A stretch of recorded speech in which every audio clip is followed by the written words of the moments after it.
And welcome to another episode of Nerds Amalgamated. Another exciting, fun-filled, action-packed episode for you guys this week. With me, I have the DJ. Hey all. No, I asked for the DJ, not Eeyore. This is Nerds Amalgamated, not Winnie the Pooh. Jason is recording next week. One of these days, he's just going to say hello like a normal person. We're working on the program. And the other person you heard in the background there was the professor. Hello. See, that's how a normal person does it. How are you going this week, Professor? I'm pretty good. You're pretty good? Yeah. Awesome. And I'm Buck, just for all those who don't know who I am. So, first up this week, we have Sailor Moon stars coming to the West. And that is with the DJ. Yeah, so after so many years of waiting, the final season of the long anime series known as Sailor Moon, the final season of Sailor Moon Stars is coming to the West. Awesome. So it was announced over the weekend at Anime New York City that Viz Media, the company that's recording all of the Sailor Moon, that's releasing all the Sailor Moon media, confirmed that it'll be releasing the first half of Sailor Moon Sailor Stars in early 2019 on Blu-ray and DVD as a continuation of the release of the new English dub that began in 2014. Early 19, is that 2019 or 19th of January or something? 2019. Okay. The year 2019. Okay. My mistake. That's all right. No, just clarifying, just making sure I'm looking forward to it at the right time. Yep. So this is the fifth and final season of the original anime adaptation by Naoko Takeuchi's iconic magical girl manga. Okay. So yeah, so this one's been Stars is split into two arcs basically. So what they're planning to do is release the first arc in early 2019. Awesome. Well, that's interesting. What strikes me is it's after so many years. It first aired on TV. They decided to bring it out now. You can't rush perfection, DJ. Yeah, and there was actually someone at Supernova that was cosplaying Sailor Moon. So yeah, nice to see it's still current and happening. Yeah, it's current and happening because there was a new Sailor Moon series that came out. If I recall, early 3 years ago, called I think it was called Sailor Moon Crystal. That's the one. It was 2014 it came out, called Sailor Moon Crystal, and it was from the reviews I've been reading, it was very they said the artwork looks really cool, but yeah. You know, it's interesting. People you hear a lot of complaints like there's not enough strong female leads, drama, and so forth. But in anime, you've got stuff like Sailor Moon and lots of others where the lead character is female.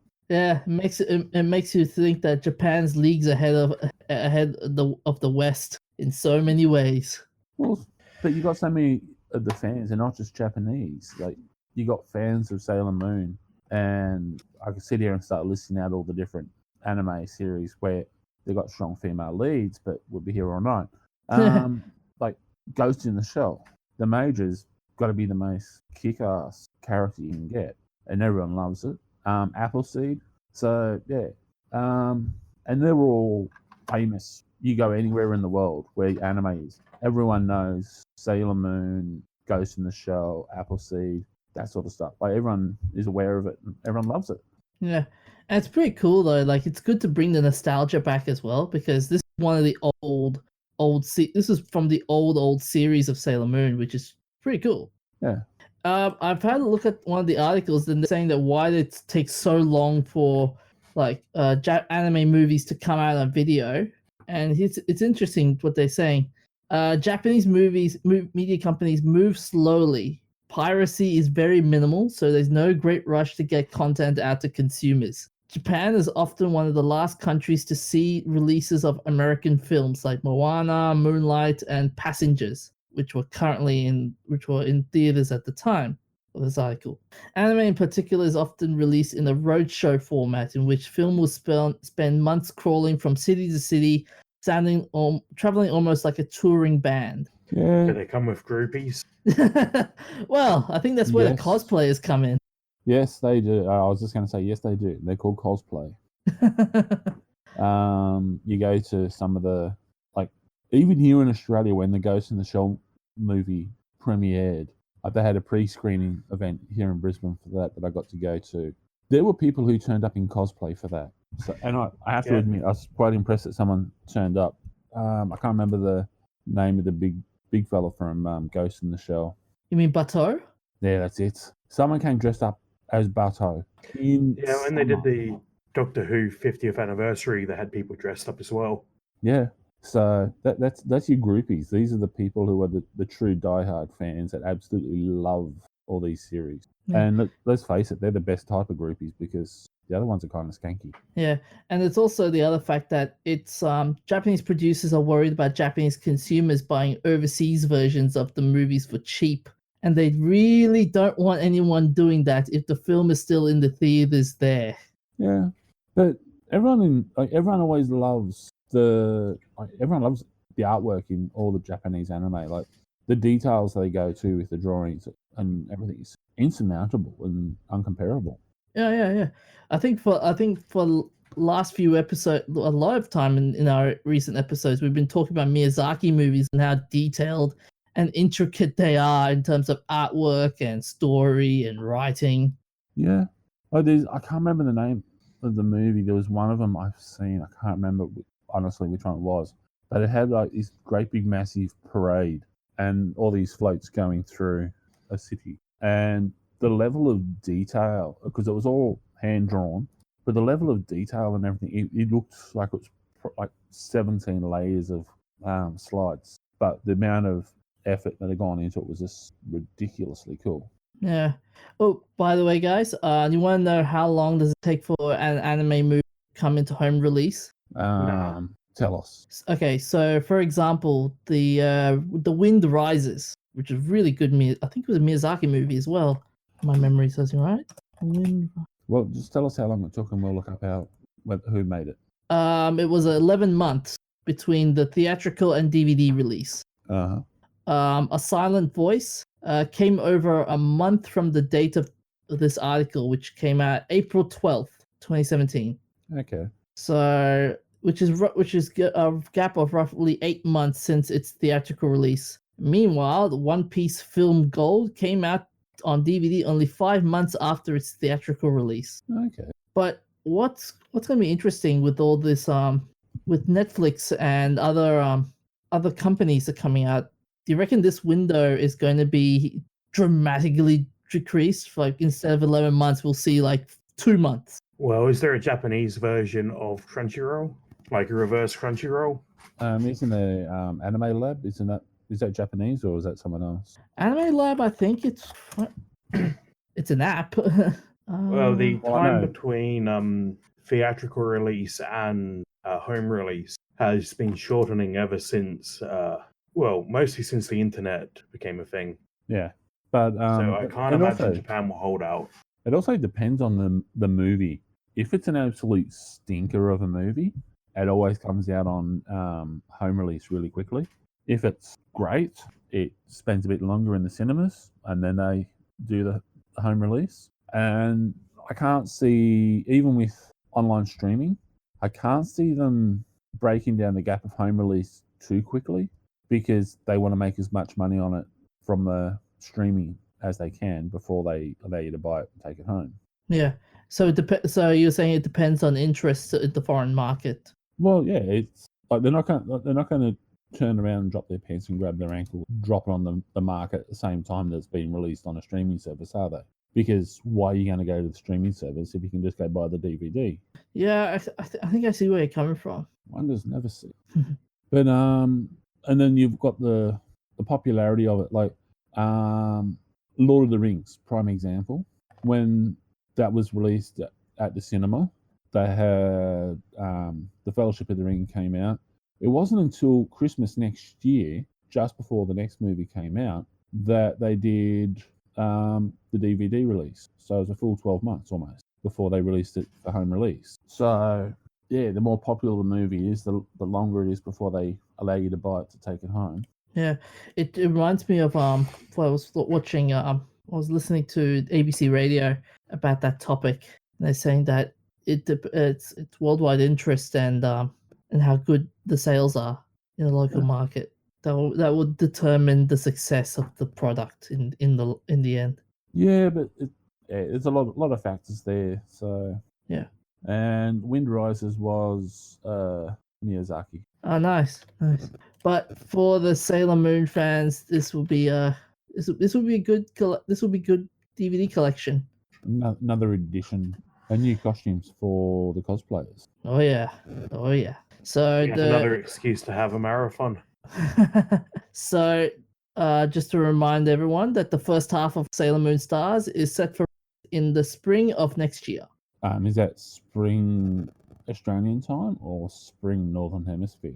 They're basically saying early 2019.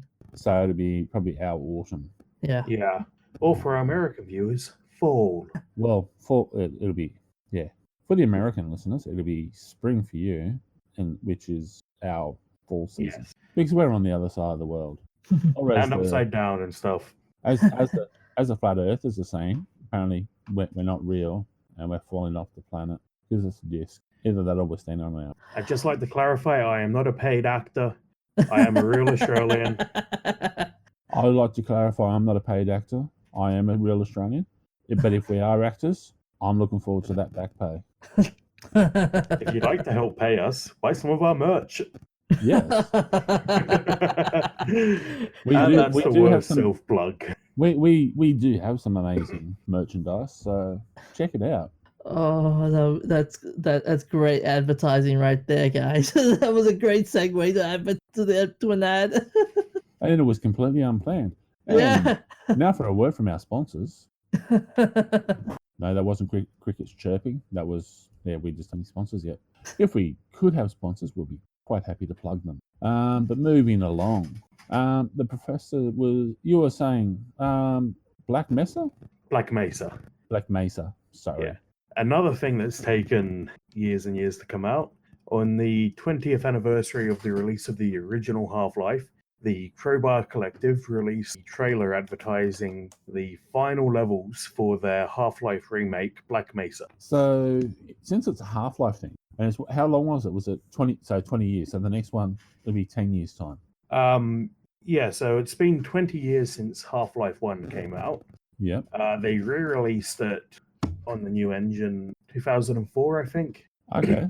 And the Crowbar Collective got together in 2004 and said, this isn't great, let's go and make a better version. And it's only taken them 14 years to do it. So they're not actually even following the Half-Life rule. Because the Half-Life is it's half each time. So they're actually taking longer. These guys are slack. Like, seriously, if you're going to do something, you got to do a bit of a marketing gimmick.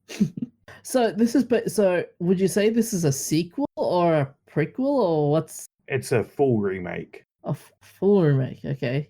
Yeah, so it's not like with the Halo Master Chief Edition where they just upgraded the texture. It's a full remake. They borrowed from the original game and level design and put their own twist on it to bring it up to modern standards. Okay. Just looking at some of the artwork and the animation now, it's actually looking really good. Lots of fantastic details. Yeah, one of my favorite little features they have is that they randomly generate the face and body of each NPC you see. Okay. So in the original Half-Life, there were 4 different scientists and 1 type of security guard. Okay. But now each one is... Well, yeah, like that. Makes it more interesting. Yeah, it's a really cool feature they added to the engine, and I'm surprised I haven't seen it anywhere else. Just watching him running along looks like a fallen tree trunk covered in crystals in a cave. So, are we ever going to see another Half-Life game? No, it's dead. It's dead? I was going to say, going on the rule, you'll have to come back in about 20 years. The lead writer for the Half-Life series has left Valve, and because his NDA on Half-Life stuff was up, he wrote a short story where he changed the names, but it's obviously Half-Life, about how the third game would have gone. Yeah, I'm looking at his bio. The Orchid Eater, the Third Force, and the 37th Mandala are present inside Gordon Freeman's locker in the first level of the Half-Life computer game, presumably as a reference to Laidlaw's involvement in the plot and level design. Yeah. Yeah. So Mark Laidlaw was an author before he worked for Valve, Mm. and I assume he's gone back to that. I haven't really kept up with him. As of on the 25th of August 2017, Laidlaw published a work called Epistle 3, which details the story of storyline of Half-Life 2, Episode 3. To respond to whether Epistle 3 was intended continuation of the Half-Life story, he stated, "At this point, I am operating strictly in a fan capacity." Yeah, I think if he's accepted that it's not going to happen, it's not going to happen. Yeah, but there's been so much fanfare over the years for Half-Life 4 Half-Life 4 to come out. Well, Half-Life 2 Episode 3. Oh, right. Then a few years after Half-Life 2 Episode 2 came out, they announced that they basically cancelled Episode 3 and they were just going to work on Half-Life 3. Yeah. And every couple of years there's been a little tease. They've had leaks and stuff, but no one seems to be working on it as a serious project. Or I think we would have heard more about it by now. Yeah. Would you guys ever go back to playing the Half-Life games? Just if Half-Life 3 ever comes out? I would. I don't think Half-Life 3 could ever live up to our expectations at this point, but I would still go back and play it just for the closure. Yeah. It was pretty controversial when Half-Life came out initially. It was pretty controversial in its heyday. I don't remember it being controversial. What's that about? Yeah, well, okay. At my hometown, Singapore, Half-Life was banned in Singapore because of something to do with violence and whatnot. Okay, yeah. In Germany, they changed all of the enemies to be robots, all of the human enemies, because Germany has some weird violence laws about games. Or they did. I think they've loosened them up now. So when I think about games back at this time, and I think controversy, I think of games like was it BMX Triple X. Oh no! Oh, like I have to say, I played it, but it was more just for the riding around on a BMX and doing the tricks and stuff, rather than trying to get in. Sure, Bucky. The films never seemed to work properly anyway. It was always painful, and it wasn't really worth going to all the effort of trying to watch it because it never actually showed anything. You got more in the film clip for can't remember the name of the group now. They did the Strippers and Me song. Yeah, so for anyone who doesn't know, BMX Triple X is a fluid BMX game where your reward for playing is some softcore nudity. Yeah, well, you also had upgrades on your bike and stuff like that. But so by the way, the Half-Life ban in Singapore, it lasted from 2000 to 2005. And the reason why they did it was because of excessive violence. Okay. So yeah, I wonder how they went with Paperboy. Or Postal, Manhunt. Yeah. Or Hatred. Unreal Tournament. Oh, that was a good game. Actually, they'd be having troubles with Red Dead Redemption 2 if they got problems with violence. Have you seen the videos for the headshots and so forth? Yeah, I've seen them. Yeah. You do a headshot up close with a pistol and aim at the jaw. Apparently, it decapitates the person. Their head just explodes into a big spray of red. If you shoot them in the knee, the lower leg disappears. That's pretty brutal. So, yes. But with Black Mesa, so while graphically it looks pretty cool, do you reckon its gameplay and features will live up to its old style? Well, that's the thing. The part of Black Mesa that's been released, so everything up to when you go through the teleporter to the alien border world, is highly regarded as being a really good, faithful remake that adds just the right amount of modern flair to clean up the dated bits and make it make the gameplay feel a lot better.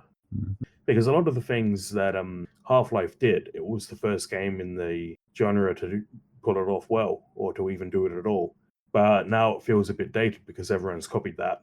But the part that's just been announced is Zen, which is the final act of the game. You go to the alien planet and fight the final boss. it looks like from the trailer they've done a good job capturing the feel of the original levels, but it also seems like they've taken a hard turn away from some of the original design, which involved a lot of platforming over an infinite void. Okay. So it'll be interesting to see if the gameplay holds up. A lot of people didn't like the original Zen mostly because of the platforming. And has this actually been released yet, or what's the release date? No, it's Q2 2019. Yeah, but knowing this team, I'd say probably by Christmas 2019. Okay. Because they've missed every other deadline they've ever set. So this is another Star Citizen. No. Yeah, but this is made by fans in their free time, so no one's lost it. Ah, fair enough. Okay. And they only started charging money once they had a product worth paying. Yeah, Star Citizen just started charging money for something. But anyway, I do just want to mention what happened the first night Black Mesa came out. First, everyone trying to get it crashed the website, and then crashed all the mirrors and download servers set up. And then something I didn't even know could happen. We crashed the torrent tracker. Oh, no. Wait, how long ago was this? 2013, I think. Okay, because I was going to say they Australia crashed 2 of the torrent sites when Game of Thrones season 2, I think it was, came out. Oh yeah. The day the first episode came out in America, because they were going to have it like I think 36 hours before we had it. So yeah, apparently everyone went online was trying to download it, and yeah, they crashed 1 or 2 of the torrent sites. Oh, this wasn't just the sites; it was the tracker. So the servers that keep track of who has what torrents. Yeah. That went offline because of everyone downloading Black Mesa. Yeah. Oh, Australia set the record for the most downloads happening at once, and then it actually crashed the entire thing. Like Pirate Bay actually had to go offline for a week just to rebuild everything and get it back in line because it had been so overloaded. So yeah, and it even made it on the news. Like I think it was Channel 7 and Channel 9 ran a story in the 6 o'clock news about it saying Australia has set a record that we shouldn't be proud of. I was sitting there just going, "You kidding? That's awesome." That is pretty cool. I suppose we should probably move along to our next topic because a quick game's a good game. Interesting discoveries about cat's tongue. Doesn't sound all that exciting, I know, but apparently scientists have been doing research into it, and the science behind it is actually kind of cool. Trying to work out why cats' tongues work so well at keeping them clean in their grooming when they lick themselves. And it's all to do with and they got hold of a number of tongues from deceased cats and scanned them and so forth, and built 3D replica scans and hours and hours of videos of cats cleaning themselves. So they can produce a brush, and it shows that at the end of the tongue, they've got U-shaped sort of cavity openings in cones. So as they lick themselves, their tongue flares out like you're licking an ice cream to get more area, and then using the surface tension with the saliva in those cones, it helps it get deeper down so it can get to the skin as well as the fur to clean it. So yeah, and that's actually, apart from, because they only have sweat glands on their feet, this actually helps them to keep themselves cool. So probably, as I said, like may not sound really cool, but when you look at some of the science that's involved, it actually kind of is. So that would explain why cats cough up fur balls every now and then. Yeah, it's also, they've done thermal scans of cats when they're grooming themselves, and it shows that is actually their way of cooling themselves down, because they only have sweat glands in the leathery paws of their feet. So that's the reason why cats have wet footprints. Okay. You know, so, when you look at up close a cat's tongue, it looks like as if he is sandpaper. Yeah. If you get licked by lions and tigers, it can actually take the skin off you. Oh. Because it's so rough. I can't imagine that's a very pleasant feeling. No, never actually done that myself. I've patted a tiger and completely freaked my mum out. when we were young and we got taken to Taronga Park Zoo, there was a cat. There was one of the tigers walking up and down the fence, rubbing up against it, like a cat rubs up against a lounge or up against a person, looking for a pat and purring. So they had a little bit of a fence there, which was made by star pickets with some wire running through it. So my brother and I reached across and started scratching him as he went past. He stopped and he just stayed there. So we're scratching a tiger behind the ear, and he was standing there purring like a standard moggy. But just trying to find the name of the researcher behind this, Alexis Knoll. So yeah, they've actually got a 3D printed tongue-inspired brush for grooming your moggy. So yes, quite they exciting. made a tongue brush. Yeah, Does it look because like a tongue? well, it's inspired by it. It's made with softer materials. So instead of the hard brushes that a lot of people use for cats, they're more of a softer silicone-based material, and in that same shape and style. So your cat, when you brush it, is still getting the similar clean to what it would get if it was cleaning itself, or if it was in a group of cats, then they groom each other. So yeah. I'm just looking at the the cat fur. Wow, it holds a lot of air to insulate down, like a down jacket. Yeah. Yeah, they've got, I think it's 3 layers of fur for cats. Like, I'm not a cat lover, but I appreciate a clever cat. They just don't belong in Australia. My grandma's cat's an absolute jerk, except for one night last year, where it decided to just randomly jump onto my chest and go to sleep there. Oh, that sounds so cute. You hate me. What are you doing? So let me guess, you needed to go to the toilet and you couldn't get up? No. Okay. Yeah. I was sitting in a bit of a recliner type chair, slouched back. So it was a bit hard for me to get up and get my drink, but I managed. Okay, because I had a friend who, his sister had a cat and it absolutely hated him. He was sure that it was vindictive against him, because whenever he was lying on the floor and he started to think he needed to go to the bathroom, the cat would come up and climb onto his chest and go to sleep.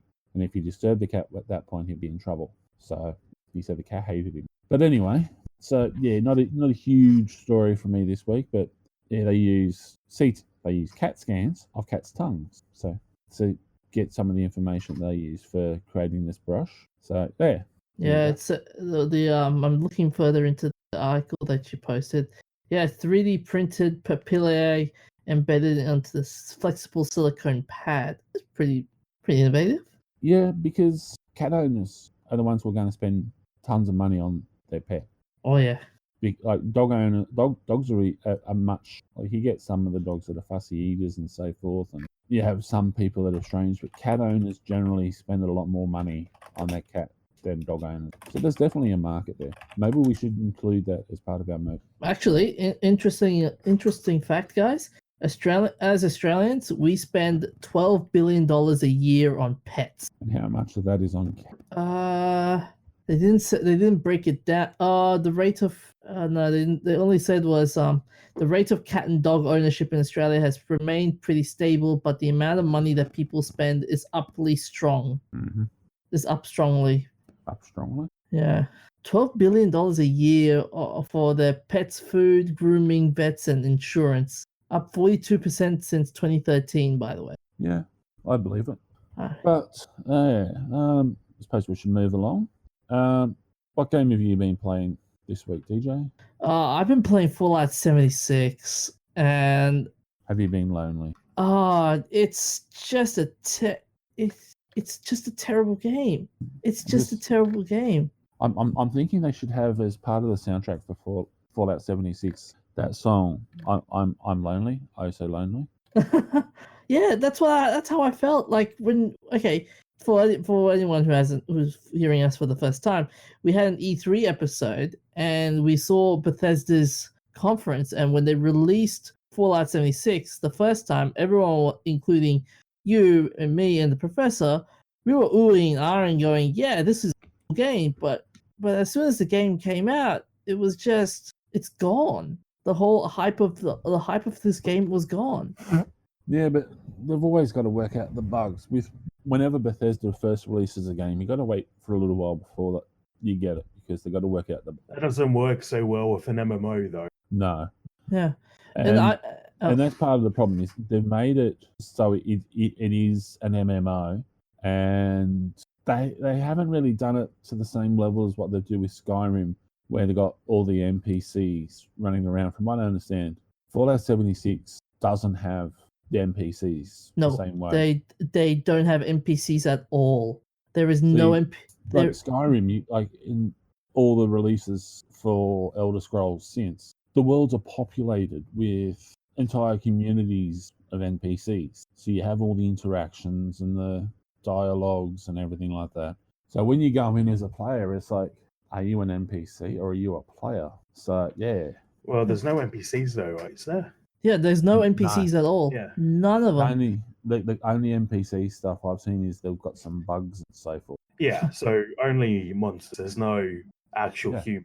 No, there is no NPC at all. There's the only robots. The robots themselves are kind of the NPCs, but they don't really do much. But this game is marred with so many problems. Like even the server problems as well. Like I tried to end. It took me 10 minutes when I first played the game to get into the game. It took me 10 minutes to wait for the server to get. Now, was that the server or was that just your English? No, it's just a server, dude. I mean, honestly, I played when I first got this game. I was lucky enough to get the beta access, and the beta access was really weird as well. In terms of you can only play the beta at a certain time of the day. So stress testing. Yeah, it was stress testing. I get that, but it was just even when you play the beta, it just felt very empty. Like there was no NPCs. There was just not much interaction. Voice chat was a real nightmare as well. What's that YouTuber that you put me on to, Professor? The English guy. Many a true nerd. Many a true nerd. Even he said it was weird when he was playing it, and he was part of the an initial group that got to go in, and they all got to run out at the same time, and everyone just scattered. And he said it just felt empty. Yeah, I agree with him. He was running around for ages, and there was no one around. Yeah. I remember him saying that he thought one of the best parts was just after everyone left the vault, where there was just a bunch of people standing on the hill looking out over the new world, and then everyone split up, and after an hour, people just had no reason to be together anymore. Yeah. It was just they all thought it was going to be like Warcraft, like hey, you can like have this little group of people and explore the horizon and stuff. And graphically, it's average looking, but that's one thing I've got to give Fallout 4 is they actually had people that you could interact with throughout the map, whether it was just farmers and settlers or the bandit style stuff. So. Yeah, I don't know. Todd Howard, if you're listening to this, dude, I don't know, man. This was a very interesting experiment, but it failed so badly. Was he the guy that I paid out on in E3? Yeah. Yeah. The Bethesda presenter. I can't. My favorite part about this game is that the network traffic is all plain text. What? Wait, can you repeat that again? The network traffic is plain text. That can't be right. Can it? It was true during the beta. Oh. Like, seriously, they've got to pick up the game a bit there. That's why I haven't been too eager about it since I found out about that, because I don't want to deal with like GTA 5 levels of hackers. Yeah, that was the other thing. Like maybe that's part of maybe that's what they're hoping for, is they have it like that, and they'll actually attract the GTA hackers to come and develop a lot of stuff for them. So they've only got to develop the basic platform, and then the GTA hackers will come in and do all the magic that they did with GTA, which you have to admit, some of the things that they were coming up with was absolutely brilliant. Yeah, my favorite GTA mod project in multiplayer is 5MP. It's a full project to basically turn it into a role-playing MMO. Okay. Well, see, like, you got stuff like that's what they need. And maybe that's what they're hoping is going to happen, is by leaving it open like that, you're going to have all the hackers that have got all this other insanely cool, fun stuff are going to come in and do all these things. And once they do that, it'll probably be a ridiculously amazing game. I've heard that they're having a no, they are planning to have mods of. It's eventual. It's But eventual. the problem I'm talking about with GTA hackers is the number of people who put on God mode and blow up everyone in the server. Okay. It's just an insane number of people whose entire goal in life is just to hop onto a server and start spamming explosions on everyone. No one wants anyone like that. Those sorts of idiots should go play PUBG with all the other hackers and losers. but yeah, dude, 76 Fallout 76. The only good parts about it I can say is the level of the ability you can craft anything you want in that game and forage stuff, and that's the only bright side I can see from this game. Other than that, it was just messy. So you've got a lot of gear already? Yeah, oh well, don't really have a lot of gear because I can't, like I said, I kind of fell out with that game. Okay. I've also heard the final boss is a copy-paste of the dragons from Skyrim. I haven't gone that far yet, but... to take him down? No, you do not. Well, that sucks. You have guns. Yeah, but it's more fun. It's more fun to take him down with an arrow. Yeah.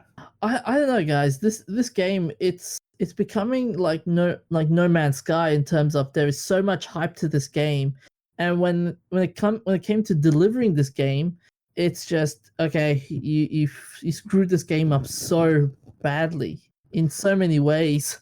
Well, I really hope this is the wake-up call they need to make a new engine and do something.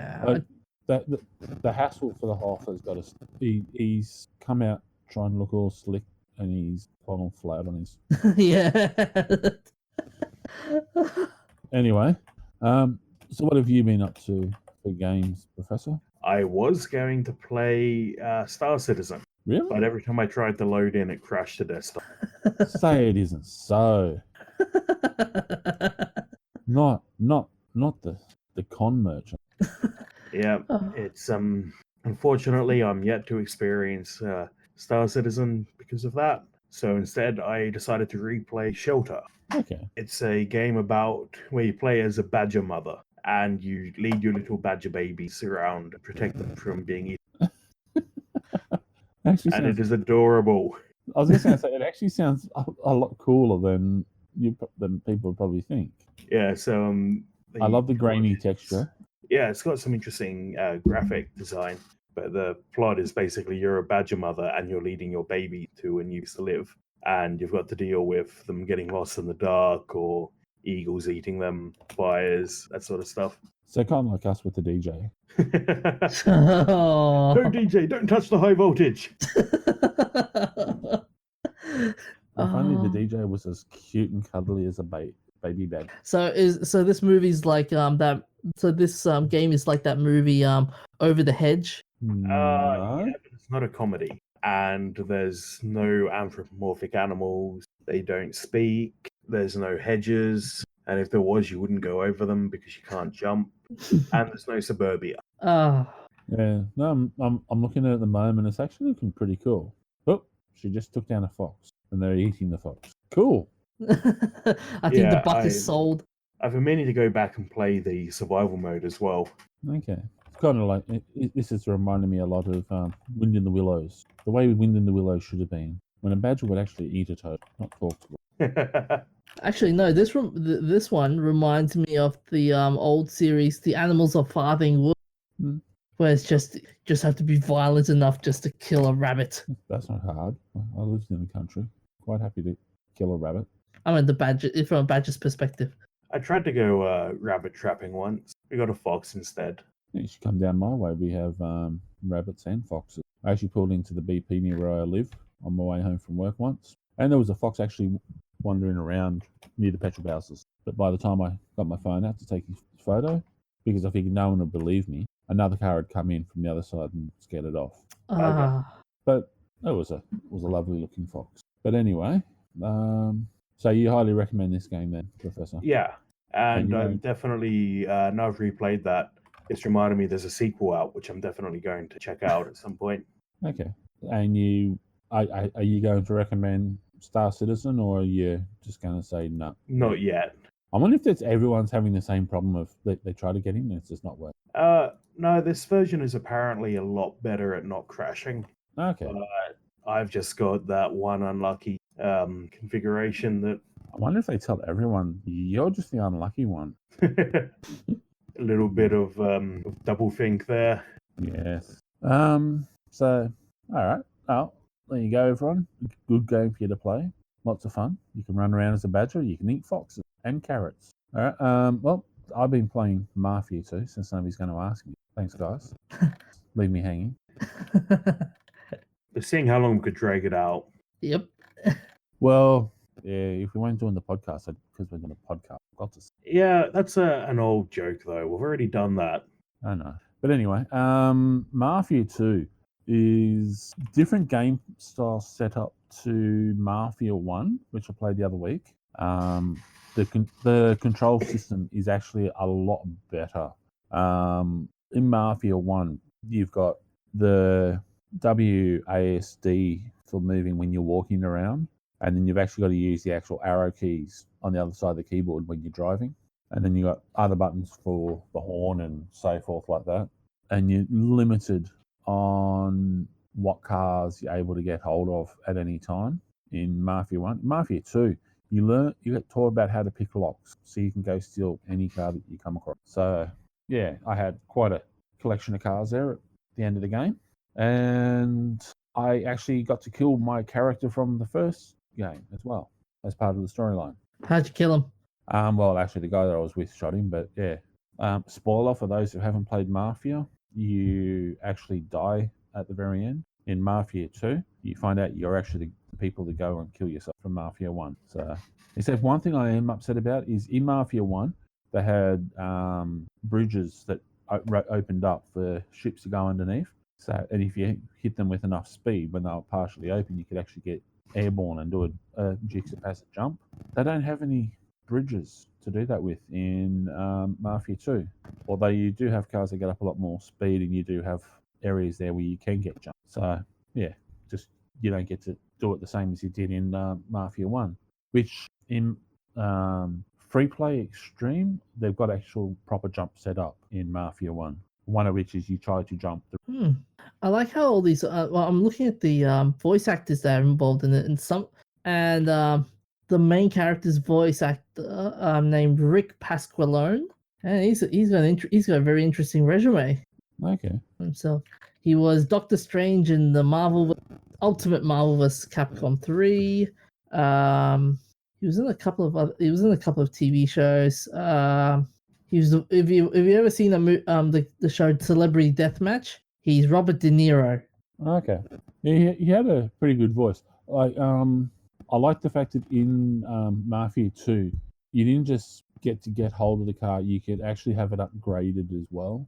And you could carry pretty much an infinite number of weapons. Like that, you didn't only have one of each type. You could actually carry I think at one point I had all the different pistols. I had all the submachine guns, the rifles, shotgun, and I also had hand grenades and Molotov cocktails. So I was ready to go play hard. And yeah, and then with the cars, you take the cars, you steal a car and you take it to a mechanic's workshop, and they do all sorts of things. So you can change the colours of the car to suit yourself, including changing the wheels and changing the number plate. And you can also have it serviced so it's improved the engine's performance and handling and so forth. So yeah, I bet you there must be a racing mini game as well in Mafia 2.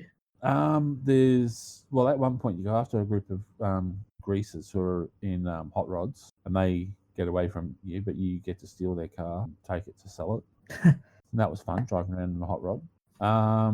But then with some of the DLC, you can actually get hot rods, although I didn't have to take them out for a drive before I finished. But yeah, there's a lot more DLC stuff. They've got the Vegas pack where you have a couple of pretty cool cars and some outfits. But they've also got sports cars that are convertible, and one of which looks like the Corvette Roadster. Nice. Which, when you have it fully tuned up, runs really, really well and does get airborne. Oh, that would be fun. That would be really fun. So definitely something to look out at. What's your favorite weapon in Mafia 2? Well, it depends on what you're in. Like, you don't have a baseball bat, and so when you're fighting, it's just the boxing. but you have Ah. better options with your boxing, so you can actually duck and so forth, and you got light hits and heavy hits. You spend time in jail, so when you're in jail, you sit there and you get some lessons from one of the older bosses. He teaches you when you come out of doing a dodge, when someone's attacking you, throw a punch up and clip them in the jaw, and then you take them down. Then they've got special finishing combos, and yeah, like there's lots of really cool things. Like you go through the game, and it is a lot of fun. That's good to hear. And you can do Molotov cocktails onto the cars of people that you don't like as well. Molotovs with nice fire physics always add to it. Yeah, especially when the car explodes. Like when I had the greasers that I was going after, a couple of them were hiding behind a car and couldn't really get a shot at them from the angle I was at. But I had a rifle, and so yeah, I shot the fuel tank they had it parked so that the fuel tank was on the left-hand side and facing towards me. So I shot the fuel tank 4 or 5 times, and it exploded.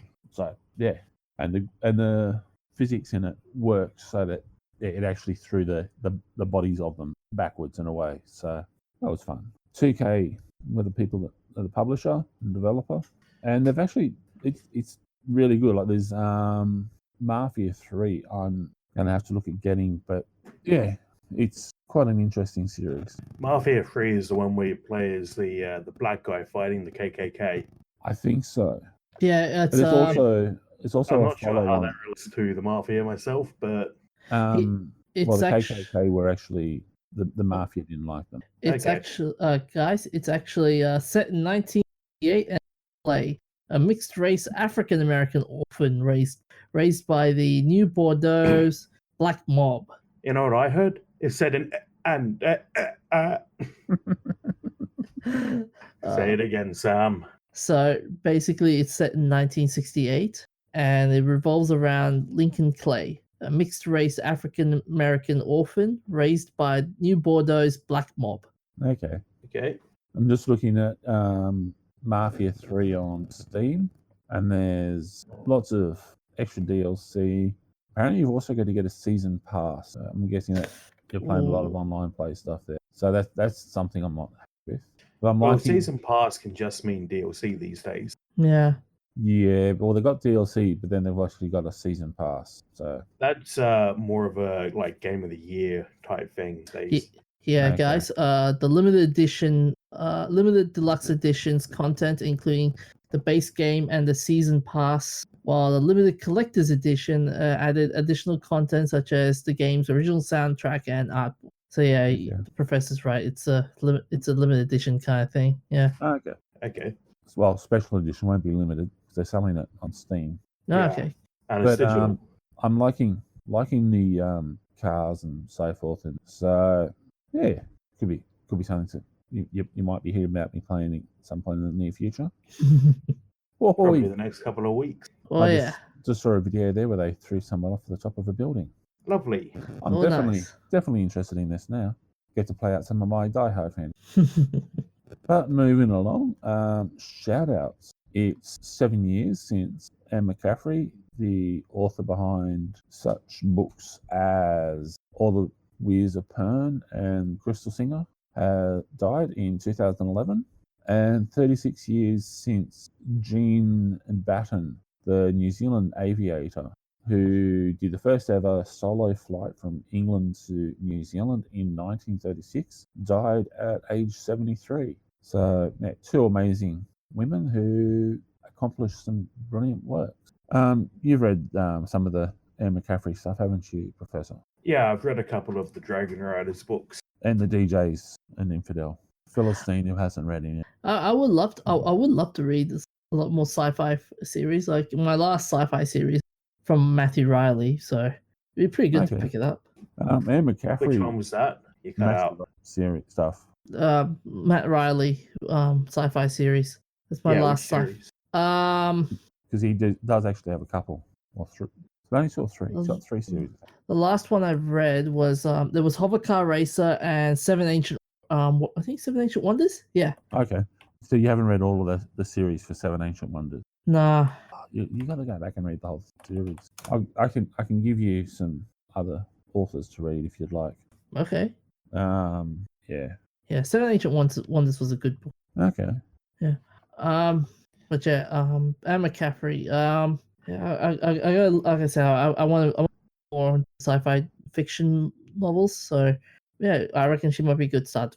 Okay. Yeah. Awesome. Just trying to track down the name of this other. Moving along though. Sorry, I just had a message come up on my screen. Famous birthdays, because we didn't do it last week. I felt kind of bad. 20th of November in 1889, Edwin Hubble, American astronomer and cosmologist, was born in Marshfield, Missouri. The man whose name was lent to the Hubble telescope. Anything else outstanding that we want to mention about Edwin? Not off the top of my head on the spot like this. Nope. Neither. Nope. Neither do I. Nope. Okay, just checking. Same day, 1900, Chester Gould, the American cartoonist and author that created Dick Tracy, was born in Pawnee, Oklahoma. For those who have never read Dick Tracy, I feel sorry for you. Without some of the stuff from Dick Tracy, we wouldn't have lots of the other comics that came after. And we probably wouldn't actually have smart wrist phones. 21st of November, 1694, we're going back a few years. Voltaire, Francois-Marie Auré, French writer, philosopher, and playwright, was born in Paris. 21st of November, 1965, Björk, Icelandic singer, songwriter, composer, actress, record producer, and DJ, was born in Reykjavik, Iceland. More commonly known for her insane tirades and blow-ups at reporters at airports. Oh, who could forget And that? the crazy stalker who sent her mail bomb. Oh, And she was man. also the woman who wore the insane swan dress. 22nd of November, 1921, Rodney Dangerfield, also known as John Cohen, the comedian from Caddyshack and quite a few other, Meatballs and a few other movies as well, was born in Babylon, New York. So, actually, just a quick question for you. They got the song By the Rivers of Babylon. Were they singing about Babylon in the Middle East or Babylon, New York? Because that means they're talking about the Hudson River. I'd assume they're talking about the Middle East, but I can't say I know the song, so... You've never heard of By the Rivers of Babylon? No, I don't remember it. Oh, there you go. The DJ will have to track that down and give you a link. 22nd of November. It's a DJ Siri. Well, he's our droid.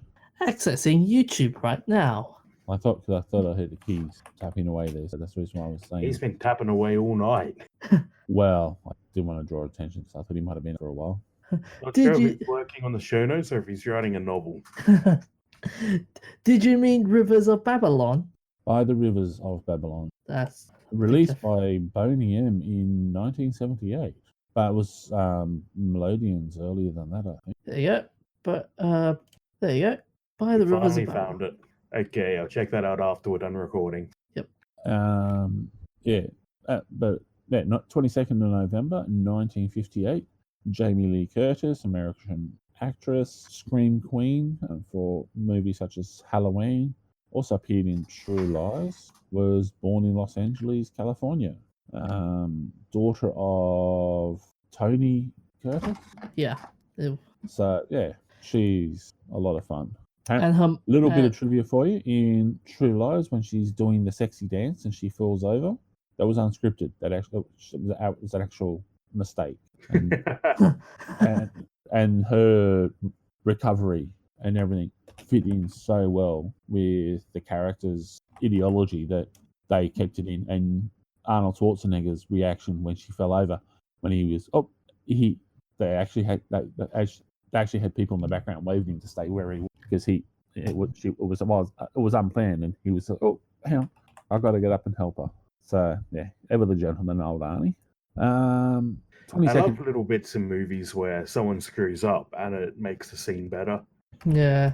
Like there's the famous one when Aragorn in the Second Lord of the Rings movie, I think, kicks a helmet and collapses screaming. Yes. He broke his foot. Oh, I think I remember that. That was pretty funny. Yeah. Well, it wasn't funny for him because it actually broke bones. It hurt. Yeah, but it was also the perfect shot because they were they'd been doing the same shot over and over, trying to get get him to kick the helmet in the right direction. And then on the perfect shot, he broke his foot and collapsed screaming, which happened to fit in really well because he fought his friends with it. My favorite is the one with you guys remember the old Hercules series? Yeah. Yeah, there's I'm one where to say that. there was the one with Kevin Sorbo where he says disappointed. Okay, I never really watched really, but I'll take your word for it. It was that whole scene was turned into at the time, but it was funny. Okay. Yeah, but also an interesting fact with Jamie Lee, the woman in the movie Psycho that gets murdered in the shower. Okay. Was she in The Birds too? I feel like one of the people we were talking about this week was in The Birds. Might have been. I'm just Definitely. looking. There was a we're just talking about some of the different bits and pieces. There was one of the there was a movie where like there was different bits and pieces where they've destroyed props in movies. I think we may have even spoken about it before. Where it's not scripted and they've actually destroyed stuff that's actually really, really cool. For the professor, she was Janet Leigh was in Bye Bye Birdie. Okay, maybe I'm thinking of someone else. Yeah. What was the movie where they're all coming into like there's bounty hunters or whatever moving through an area? It's in winter and they all come through an area at the same time and that's a big gunfight. Is that The Hateful Eight? That's it. The guitar. Oh yes. Yes, that was unscripted. That being broken. Well, it was scripted, but they forgot to swap the guitar. Yes. So they filmed the scene using a vintage guitar and then swapped it for a prop, but messed up and smashed the real thing. Yeah, yes. Kurt Russell was really sad about it.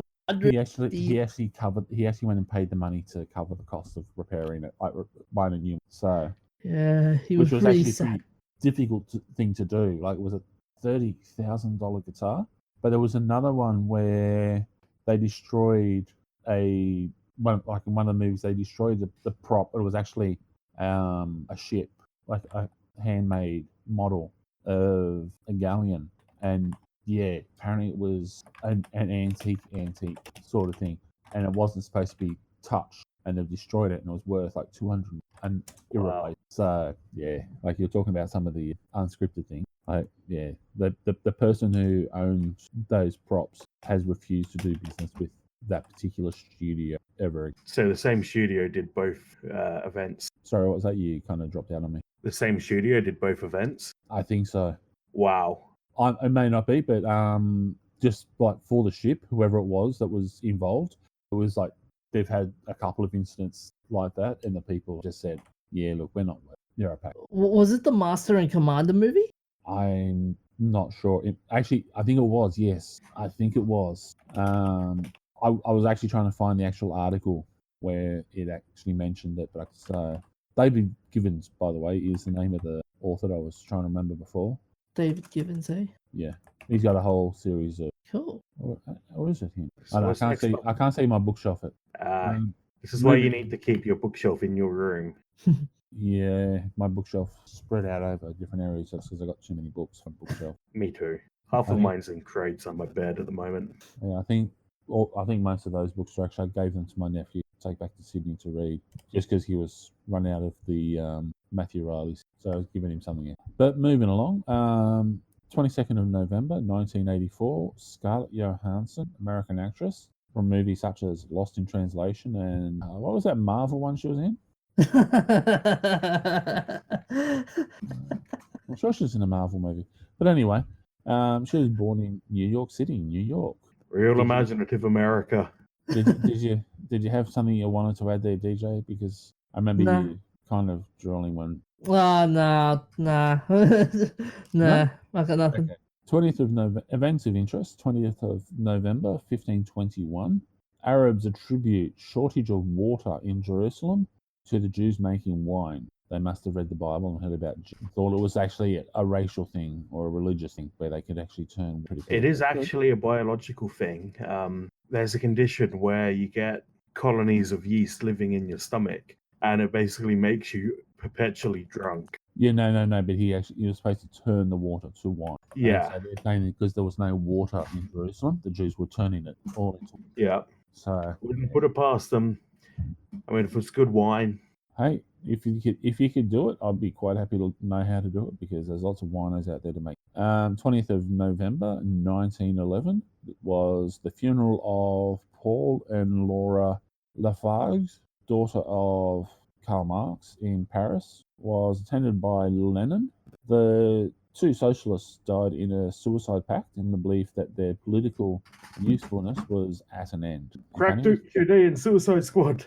I was actually just thinking, if only we could get basically all the politicians in Canberra to take the same attitude, the world would be a better place. Can we just extend that to every politician ever? I've met a couple that are just the few and far between.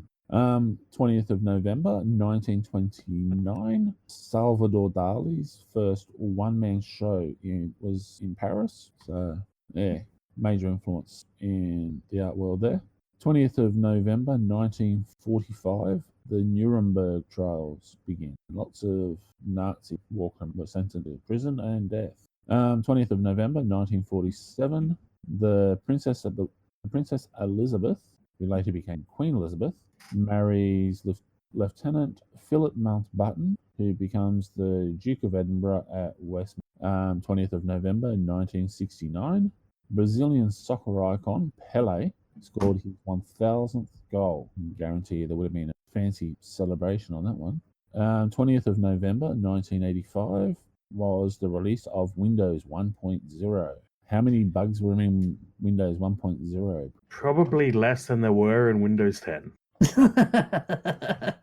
Because Windows 10 is 10 times Windows 1.0. Windows 1.0 was actually pretty good, and so was 3.3. Windows 10 did only release 4 subversions though before they released Windows 2.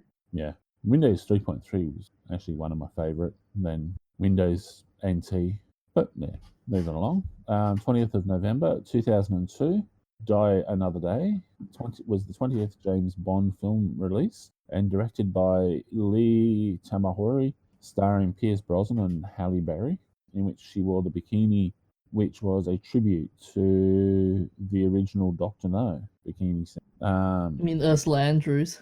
With Ursula Andress. Yeah. Not Andrews. Andrews. Hi, man.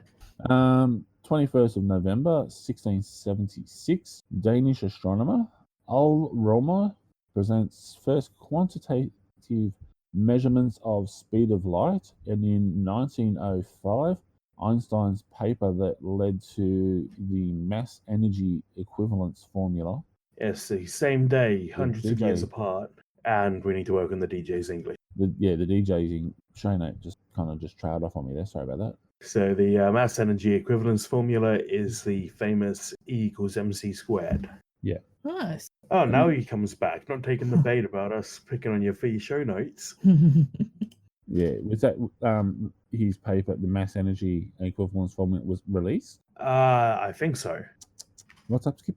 21st of November, 1878, Edison announces invention of phonograph. 21st of November, 1969, first permanent ARPANET link established, which later led to the birth of the internet. 22nd of November, 1963, was the assassination of JFK in Dallas, leading to the first episode of Doctor Who being re-aired in Australia because it was disrupted by JFK coverage. And so it should.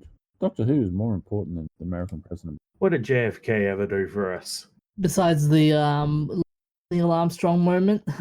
Well, that wasn't even really him. He was like, yeah, we'll go to the moon by the end of the decade. But then he went and got shot, so... And in reality, I couldn't have done that without us then either. Yes, if you don't know the history of the Australian involvement in NASA, check out The Dish. It's a great movie. Yep. Oh, yeah. 23rd of November, 534 BC. And no, Professor, I wasn't there. I'm not that old. I was going to say that about this one. I know you weren't around in BC. All right, just making sure, young whippersnapper. Yeah, 534 BC, Thespis of Icaria becomes the first recorded actor to appear on stage as a character. And we did have the character, didn't we? I asked you. It was Dionysus. Oh, there you go, folks. The first actor that's been recorded in history was a Greek who was portraying a Greek god of drunken debauchery. And that explains the ego so many actors have today. Yes, and it's also where they get the name Thespian. They're not actually being rude. And I think that's everything for the show this week. Not missing anything. Just another note on Thespis. His work eventually led into that, the famous mask used to represent acting? Yep. That's derived from Thespis, who, as part of his performances, would do one-man shows where he wore different masks. Okay. Just out of curiosity, though, if he was doing that there and using masks, how did that travel to Japan for kabuki? Good question. Probably by the Silk Road. But what's the earliest kabuki? I have no idea. We shall have to find that out for you guys and include it in the show notes if we can. The the DJ's got it already. The very first kabuki? The very first kabuki. Hang on a second. I'm just pulling it up. Here we go. 1603, according to Wikipedia. Okay. Yes, It was in 1603 that Izumo said to have been the female attendant at the Grand Shrine of Izumo in present-day the Shimane Prefecture. Created this new style of dramatic art, then called the Kabuki Budori. So, yeah. What's interesting is it says here that it was all female performers playing both men and women, which is the opposite of what it was in the West. Yeah, and for most of the time in Japan as well, a lot of the actors were male. Doing a lot of which is when you watch some of the samurai movies and so forth. And also War of the Arrows, which was a Korean film. The actors, it's actually all male actors playing the female role as well. Mainly because I love I'm thinking of a Chinese. I was thinking of the one where they wear different masks, but they have a mechanism that in the space, like a fraction of a second, can change their mask. Oh, okay. Yeah, I was going to say I love that one, but then I realized talking Japan, not China. It's all right. I think that's the end of the show for the week. I think we've covered everything. Yeah. Nobody's got anything extra they want to add? Nope. No, nothing. Okay. Well, it's good night from me. See you next week. Sorry, one thing we did forget. Who are we giving a shout out to from the That's Not Canon this week? We haven't done that. Oh, yes. I think we'd give a shout out to the cat, to the Everybody Loves a Cat crew. Yes, we were talking about cats, so let's talk about them. Everyone wants to be a cat? Yeah. Okay. Alrighty. Well, there we go. It's how do people find us other than on Spotify? They can find us on Twitter at @namalgamated. Find our Facebook page, Nerds Amalgamated. They can email us at nerds.amalgamated@gmail.com. They can find us at the That's Not Canon Productions website. Where they can they can also find Nerds Amalgamated merch as well. Okay, and that's it. And by the way, I made a mistake with the name of the author before. It's actually Andy McDermott. Okay. He's got a number of books there that'll keep you going for quite a few days. So, yep, that's it for another week. Hooroo. See you guys. Next week.